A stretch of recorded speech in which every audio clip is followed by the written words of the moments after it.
Hello mga kalangyaw, maing adlaw nyo diha. Nag-harvest day ko ani og alugbati mga kalangyaw. Muna akong alugbating pula. Tanawa, buyag kayo. Tagas-tagas gyud mga kalangyaw. Diha tamang gunting lang ta diha. Buyag kay hinay-hinayaw na to na diha kay sayang kay mga putol. Tagas ra ba kay buyag. Di ba? Tanawa mga kalangyaw, nanghambog pa.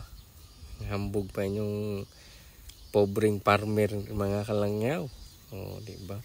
Hinay-hinay lang tadi ang mga kalangyaw kay kasi masakpan tag mutingog ba. Ang charot. Sana all sakpan. Diha. Gunting-gunting tagas kay mga kalangyaw. Sakto kay na sa atong pangsagol. Pwede sa gulag tinapa, pwede po na pang tinulang panga. Agoy, piti ang panga ni. Panga sa isda. Kita taan ni mga kalangyaw kay na natin pangsagol.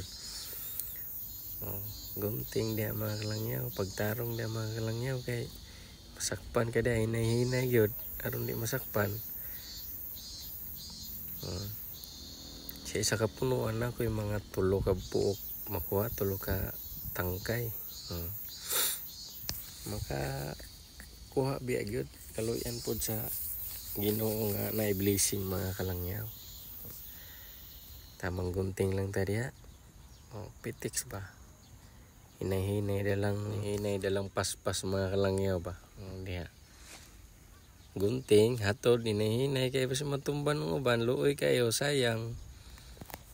Sayang kay matumban, mabali, lami ra ba kayo ni mga kalangyaw. Makatilaw na gid mi sa mga alagbati ani mga kalangyaw.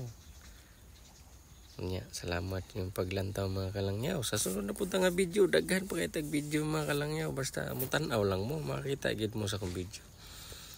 Pakiton ta mo kung mais nga, wa mo ni namunga kung mais mga kalangyaw. Sunod nga video, pakiton ta mo.